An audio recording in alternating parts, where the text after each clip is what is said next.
ఖమ్మం జిల్లా వైరా నియోజకవర్గంలో ప్రజాకూటమి అభ్యర్థి బానోతు విజయాబాయిని గెలిపించాలని వైరా టీడీపీ నాయకులు తాళ్లూరి అప్పారావు ఏనుకూరు మండల కేంద్రంలో ఇంటింటి ప్రచారం నిర్వహించారు.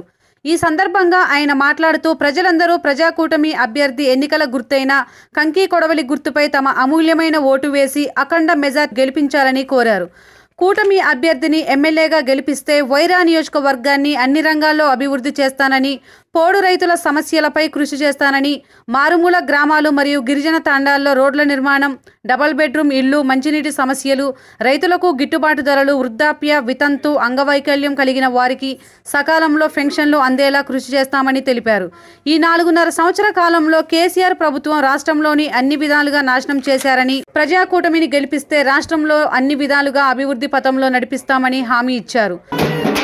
జిల్లా వైరా నియోజకవర్గం ప్రజాకూటమి నాయకులు ఈరోజు ఏనుకూరు మండలంలో ఇంటింటి ప్రచార కార్యక్రమం నిర్వహించారు. ప్రచారం ఏ విధంగా కొనసాగుతుంది అనేది మనతో మాట్లాడడానికి టీడీపీ వైరా నియోజకవర్గ నాయకులు తాళ్లూరి అప్పారావు గారు అందుబాటులో ఉన్నారు. చెప్పండి సార్, ప్రచారం ఏ విధంగా కొనసాగుతుంది, ప్రజలు మీకు ఎలా సహకరిస్తున్నారు? ఈ రోజున మహాకూటమికి పెద్ద ఎత్తున ప్రజలు స్వాగతం పలుకుతున్నారు. ఈ నియోజకవర్గంలో ఏ గ్రామానికి వెళ్ళినా కూడా ఇది అపూర్వమైన కలయిక. ఈరోజు Congress party, Telugu Desam party, CPI పార్టీకి అభ్యర్థి కేటాయించడం రాష్ట్రంలో ఎన్నో జరుగుతున్న ఒడుదొడుకులపైన ప్రజలు బాగా వ్యతిరేకంగా ఉన్నారు. ఆ పాలన ఒక కుటుంబ పాలన అయింది. దాన్ని ప్రతి ఒక్కళ్ళు కూడా చూశారు. ప్రజలు ఆ రోజు తీర్పిచ్చారు.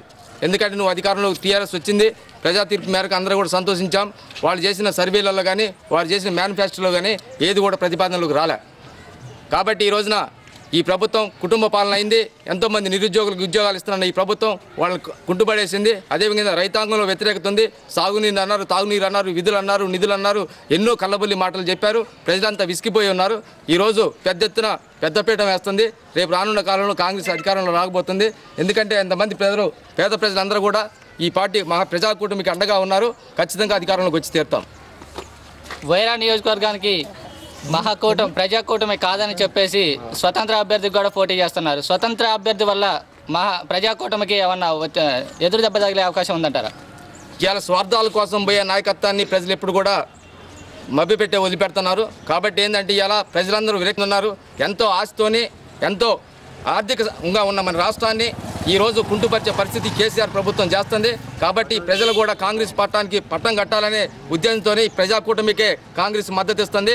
దాంట్లో ఇబ్బంది ఏమీ లేదు. ఇవాళ స్వార్థం కోసం వ్యక్తిగతంగా ఒక క్యాండిడేట్ నిలబెట్టి చేసుకునే వాళ్ళకి ప్రజలే వాళ్ళకి గుణపాఠం నేర్పిస్తారు. రానున్న కాలంలో కూడా కాంగ్రెస్ పార్టీ ఎప్పుడు కూడా ఈ ప్రజాకూటమికి అండగా ఉండి రేపు అధికారంలోకి మేము వస్తాం. ఇటువంటి వాటికి ఏమి ఇబ్బంది లేదు. మాకైతే సవ్యంగా నడుస్తుంది. ప్రచారం కూడా విజయంలో మేము ఉంటామని, ప్రజాకూటమి అభివృద్ధి గెలిపిస్తామని ప్రజలంతా చెప్తున్నారు. ఇదే నిదర్శనం. మీకు వైరా నియోజకవర్గంలో డబుల్ బెడ్రూమ్ ఇళ్లపై మీరు ఎలా స్పందిస్తారండి? ఒకసారి అది ప్రజల్లో పోతే ఈరోజు మాకు మెయిన్ సమస్య అదే కనపడుతుంది. కళ్ళబొల్లి మాటలు చెప్పిన కేసీఆర్ దీనికి ఈరోజు సమాధానం చెప్పుకోవాల్సిన అవసరం ఉంది. గత ప్రభుత్వాలలో తెలుగుదేశం ప్రభుత్వం కానీ, కాంగ్రెస్ ప్రభుత్వం కానీ ఇందిరమ్మ ఇల్లు ఇచ్చినప్పుడు ఆ ఇందిరమ్మ బిల్లును కూడా కుంటుపెట్టి ఈరోజు ఒకరికి ఇందిరమ్మ బిల్లు అందలే. అది ప్రజల్లో బాగా నాటకపోయింది. ఈ కాన్స్టిట్యూన్సీలో ఉన్న జనానికి సమాధానం చెప్పుకోవాల్సిన అవసరం ఉంది. ఈ మండలంలో ఒక ఇల్లు కట్టిన దాఖలా లేదు. 5 మండలాలలో కూడా ఆడొక 4 శాంపిల్ కట్టారు. గృహప్రవేశం బట్టి జరగలేదు. పేదలకు చాలా అన్యాయం. ఈ మనకి ప్రజాకూటమి వస్తే మటుకి తప్పకుండా ఇందిరమ్మ ఇళ్ళు బిల్లులు ఇస్తాం. అదేవిధంగా డబుల్ బెడ్రూమ్ ఇస్తాం. ఇందిరమ్మ ఇళ్లలో కట్టుకున్న ఇళ్ళకి ఎక్స్ట్రా గది కట్టుకోవడానికి 2 లక్షల రూపాయలు కూడా ఈ ప్రభుత్వం ఇవ్వడానికి సిద్ధంగా ఉంది.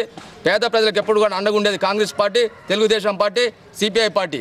ఈ పోరాటాలు చేసే పార్టీలు మొత్తం కూడా ఒకే వేదిక వచ్చి ఈరోజు పేద ప్రజల కోసమే చేస్తుంది. కాబట్టి ఖచ్చితంగా మేము విజయం సాధిస్తాం. ఈ పేదలకి డబుల్ బెడ్రూమ్ ఇల్లు ఇచ్చే విధంగా, గతంలో పెండింగ్లో ఉన్న బిల్లులు ఇచ్చే విధంగా మేము ఖచ్చితంగా హామీ ఇస్తున్నాం. మా గవర్నమెంట్ వచ్చేస్తామని. ఎన్ని కూటమిలు ఏర్పడిన తెరాస పార్టీని ఎవరు ఏం చేయలేరని చెప్పేసి ఆ పార్టీ నాయకులు ఆరోపిస్తున్నారు. దీనిపై మీరు ఏమంటారండి? వాళ్ళు భ్రమలో ఉన్నారు. వాళ్ళ కుటుంబ పాలనలో ఉన్నారు. ఆ కేసీఆర్, కేటీఆర్, కవితమ్మ, హరీష్ రావు వాళ్ళ నియోజకవర్గాల డెవలప్మెంట్ అయితే అయినట్టు కాదు. ఇవాళ ఒకసారి గిరిజన ప్రాంతానికి రావాలి, గిరిజన ప్రాంతాలు చూడాలి. వాళ్ళ నియోజకవర్గం మోడల్ సిటీగా చేసుకొని ఫామ్ హౌస్లో ఉండి మనకి పార్లమెంట్లోకి పోయేవాడు పార్లమెంట్లో పోయినారు, అసెంబ్లీలో పోయేవాళ్ళు అసెంబ్లీలో పోయినారు. విధులు, విధానాలు, నిధులు ఏమి లేవు. వాళ్ళు ఎంతసేపటి కూడా వాళ్ళ స్వార్థాల కోసం వాళ్ళ రాజకీయాలు చేస్తున్నారు. వాళ్ళ కుటుంబ పాలన నడుస్తుంది. కాబట్టి తప్పకుండా ఈరోజు వాళ్ళ ఉన్న ధీమానే వాళ్ళు డ్రీమ్ కళ్ళగా అంటున్నారు వాళ్ళు. కానీ కళను విప్లవం చేయడానికి ఈరోజు ప్రజలంతా ముందుకు వచ్చారు. ఖచ్చితంగా ఈ ప్రభుత్వం పోతుంది. కాంగ్రెస్ ప్రభుత్వం అధికారంలోకి వస్తుంది. ఇప్పటివరకు వైరా నియోజకవర్గంలో మీకు ఏ సమస్యలు ఎదురైనా చెప్పగలరా? మేము ఇంత మట్టికి ఈరోజు ప్రచారంలో భాగంగా అన్ని మండలాలు తిరిగా నేను ప్రతి మండలంలో కూడా వాళ్ళు చెప్పిన మేనిఫెస్టోలో ఉన్నది ఒకటి కూడా సాగాలే. ఇక్కడ చూడండి డ్రైనేజ్ వ్యవస్థ ఆ రోజు కాంగ్రెస్ ప్రభుత్వం తెలుగుదేశం ప్రభుత్వం అధికారంలో ఉన్నప్పుడు వేసిన రోడ్డు తప్పితే ఈ రోజు ఎక్కడ కూడా ఒక రోడ్డు వేసిన దాఖలా లేవు. అదేవిధంగా ఇరిగేషన్ విషయానికి వచ్చినా కూడా ఎక్కడ కూడా వాళ్ళు కలబొలి మాటలు పేపర్లో మీడియాలో చూపెట్టాం రీడిజైన్ అంటాం తప్పితే నీళ్ళు ఇచ్చిన దాఖలా అక్కడ కనపట్లే. ఇంకోటి విషయం ఏంటంటే వాళ్ళు పేదవాళ్ళ గురించి ఏ రోజన్నా వాళ్ళు ఆలోచన చేశారని అడుగుతున్నా. పాలన పారదోటానికే సిద్ధంగా ఉన్నారు. మీకు వేరే ఇవాళ రాష్ట్రం మొత్తం కూడా చూడండి ఎక్కడ పెట్టినా కూడా ప్రజాకూటమి అంటే ప్రజలు తరలి వస్తున్నారు. ప్రజలే రేపు తీర్పిస్తారు. గతంలో కూడా వాళ్ళు తీర్పిచ్చారు. కానీ వాళ్ళు ముందస్తు పాలనకు పోయారు. ఏం పోవాల్సిన అవసరం వచ్చిందంటున్నా, ఎందుకు ఈ ఖర్చు దుబారా చేస్తున్నట్టున్నా. కాబట్టి ప్రజలు అర్థం చేసుకుంటున్నారు. మాట్లాడితే కేసీఆర్ రిజైన్ అంటారు, మాట్లాడితే కేసీఆర్ అంటే రిజైన్ చేస్తారంటారు. లేకపోతే రాయలేదు చేయలేదు. ఈరోజు ఆ ప్రభుత్వం ఆ కుటుంబం అంతే ఉంది. ప్రజలే తీర్పిస్తారు. మిషన్ కాకతీయ మిషన్ భగీరథ వాళ్ళ కుటుంబ ఆస్తులు అయిపోయినాయి. ఇలా ఒక్క మాటలో చెప్పాలంటే గతంలో పంచాయతీలో ఉన్నప్పుడు ప్రతి ఊరికి కూడా ఓవర్ హెడ్ ట్యాంక్ కట్టిన ఘనత కాంగ్రెస్ పార్టీది, తెలుగుదేశం పార్టీది. ఆ ట్యాంకులకి మళ్ళా రంగులేసారు తప్పితే కనీసం కనెక్షన్ ఇంత మట్టికి ఈయన పరిస్థితి ఉంది. ఈరోజు మధ్యకాలంలోని ఏనుకూరు గ్రామంలో బిందెలు తీసుకొని ధర్నా చేసిన పరిస్థితి ఉంది. ఏ ఇంటికి నీళ్ళు వచ్చిన దాఖలాలు లేవు. వేల కోట్లు నాశనం చేశారు. ఉన్నది ఇంకోటి ఏంటంటే ఆ భగీరథను అడ్డం పెట్టుకొని రోడ్ల డ్రైనేజ్ తీస్తే మొత్తం కూడా ఉన్న హరితవనం మనం మొక్కలు పెంచుతున్నాం, ఉన్న చెట్లు బీకేసిన ఘనత కనపడుతుంది. అసలు అంత భగీరథ ఏం అవసరం వచ్చింది? ఉన్న ఊళ్ళను ఉన్న బోర్లు ఇంకో 2 బోర్లు వేసి ఉన్న ట్యాంకులు నీళ్ళు సప్లై చేస్తే ఇన్ని వేల కోట్లు ఖర్చు పెట్టాల్సిన అవసరం లేదని మా ఉద్దేశం. మేము గతంలో కూడా భవిష్యత్తును ఆలోచన చేసే ఓవర్ హెడ్ ట్యాంకులు నిర్మాణం చేపట్టాం. అవి ఖచ్చితంగా నడిపిస్తే చాలనేది నా అభిప్రాయం. వైరా నియోజకవర్గంలో పోడు భూముల సమస్యలు మరి దీనిపై మీరేమంటారండి? పేద ప్రజల కోసం ఎప్పుడు కాంగ్రెస్ ప్రభుత్వం అండగానే ఉంది. తర్వాత తెలుగుదేశం ప్రభుత్వం అండగానే ఉంది. పోడు భూములకి ఆ రోజు రాజశేఖర రెడ్డి గారు ఉన్నప్పుడు గతంలో పూర్వకాలంలో ఇందిరాగాంధీ హయాంలో గిరిజనుల మొత్తానికి ఒక చట్టాన్ని తీసుకొచ్చిన ఘనత కాంగ్రెస్ పార్టీది.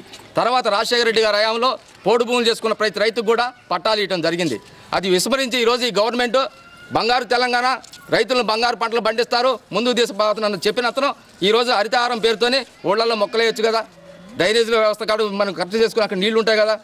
మీరు సంవత్సరానికి వచ్చేసేవరకు ప్రతి ఏటా హరితహారం పెడతారు, వైరా కాంచి మళ్ళీ ఊరు బయట మొక్కలేస్తారు, మళ్ళీ ఎండాకాలం రాను నీళ్లు పోయారు. అక్కడ హరితహారం కరెక్ట్ చేసుకుంటే ఊళ్ళో మనకు అందరూ సుఖం ఉండదు కదా. ఇవాళ పేద రైతులు కష్టపడ్డారు, ఎండాకాలంలో భూములు సాగులో ఉన్నాయి. హరితహారం పేరుతో ఈ రోజున ఇక్కడ ప్రజెంట్గా ఉన్న ఎమ్మెల్యే కూడా దారుణంగా ప్రవర్తించింది బద్దు దండాలు.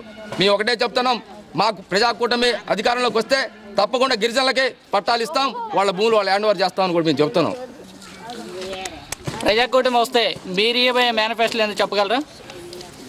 ఈరోజు ఒక అపూర్వ సమ్మేళనంలో ఒక కలయికలో పెద్ద పెద్ద మేధావులు కూర్చొని మేనిఫెస్టో ఏర్పాటు చేయడం జరిగింది. ఒకటే చెప్తున్నాం, ఇవాళ వృద్ధులు ఉన్నారు, వృద్ధాప్యంచలు తీసుకునే వాళ్ళు ఉన్నారు. ఒక విధంగా మీరు ఒకసారి ఆలోచన చేయండి. సమగ్ర సర్వే అంటే అందరూ సంతోషపడ్డారు. జనమంతా కూడా అక్కడెక్కడ ఉన్న జనమంతా వచ్చారు. వచ్చి ఏం చేసిండు? ఆ ఇంట్లో ఉద్యోగం ఉంటే ఆ తల్లికి వచ్చే ఫిక్షన్ పోగొట్టిండు, మోసం చేసిండు. దాంట్లో అన్ని కళ్ళబల్లి మాటలే. ఇవాళ ఒకటే చెప్తున్నాం, మేము అధికారంలోకి వస్తే 58 సంవత్సరాలు నిండిన ప్రతి ఇంట్లో 2 3 కూడా ఖచ్చితంగా వాళ్ళకి పెన్షన్ ఇస్తాం. అదేవిధంగా వృద్ధాప్యాన్ని వాళ్ళు వికలాంగులు కూడా అదేవిధంగా చేస్తాం. తర్వాత డబుల్ బెడ్రూమ్ ఇల్లు ఇస్తాం. ఇందిరమ్మ దాంట్లో ఉన్న వాళ్ళకి కట్టుకునే వాళ్ళకి ఎక్స్ట్రా రూమ్ 2 లక్షలు ఇస్తాం. రైతులకు కూడా రుణమాఫీ 2 లక్షలు ఒకసారి చేస్తాం. సాగునీటి సమస్యలు ఎట్టి పరిస్థితులు రావు. గతంలో కట్టిన ప్రాజెక్టులు మొత్తం కూడా కాంగ్రెస్ హయాంలో కట్టి వాటి రీడిజైన్ అని చెప్పి మోసం చేయడం తప్పితే ఎక్కడ వాళ్ళు అభివృద్ధి చేసిన దాఖలాలు లేవు. జనం విరక్తి చెంది ఉన్నారు. ఆ విరక్తి తగ్గట్టు ఆయన ముందొస్తే ఎన్నికలు పోయిండు. ప్రజా తీర్పు ఖచ్చితంగా వస్తుంది. ప్రజాకూటమి అధికారంలోకి వస్తుంది. ప్రజలే వాళ్ళకి బుద్ధి చెప్తారని చెప్తున్నాను. ఏదైనా తెరాస పార్టీలో ఏనుకూరు ప్రజలకు ఒరిగింది ఏమీ లేదని చెప్పేసి అంటున్నారు. కెమెరా పర్సన్ సైదాతో తిరుమలరావు, వైరా టీవీ.